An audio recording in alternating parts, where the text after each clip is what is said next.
Here's one thing you need to know about BlueSky. It might feel good to hang out with lots of like-minded people online, but there's no guarantee it's going to make the world a better place. In fact, in some ways, it's part of the problem. We're seeing 5 big shifts happening in the information environment, and they're rewriting the rules of communication. Fragmentation is one of them. The more our news consumption fragments, the harder it is to build consensus and shared agendas for change. Not long ago, most people read one newspaper and watched one TV news programme, The Times and Newsnight, or The Sun and the 6 o'clock news, perhaps with some radio thrown in. These days, experts at the Reuters Institute in Oxford reckon most of us get our news from at least 6 sources a day. When you think how many WhatsApp groups or Facebook groups we're all in, that's not a surprise, but what's the problem? After all, isn't X just like a tabloid on steroids, and BlueSky is basically the Guardian, right? Isn't diversifying where you get your information a good thing? Well, yes it is, but there are side effects. The fragmentation of media consumption matters to democracy, partly because it makes it harder for us to arrive at a shared understanding of reality and see the world in the same way as others.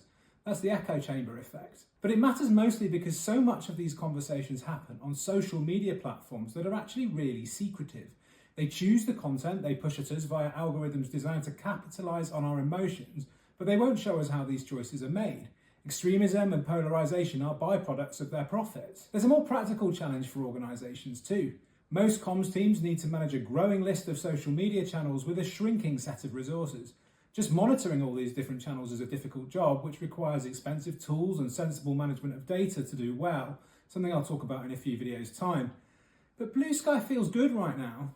Its 30 million users are a drop in the ocean of mainstream media.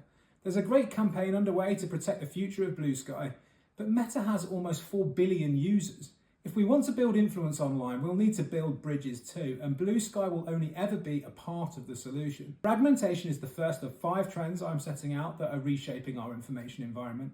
For trend number 2 and the rest of the guide, please give me a follow, and if you've not subscribed to my newsletter, the link's in my profile.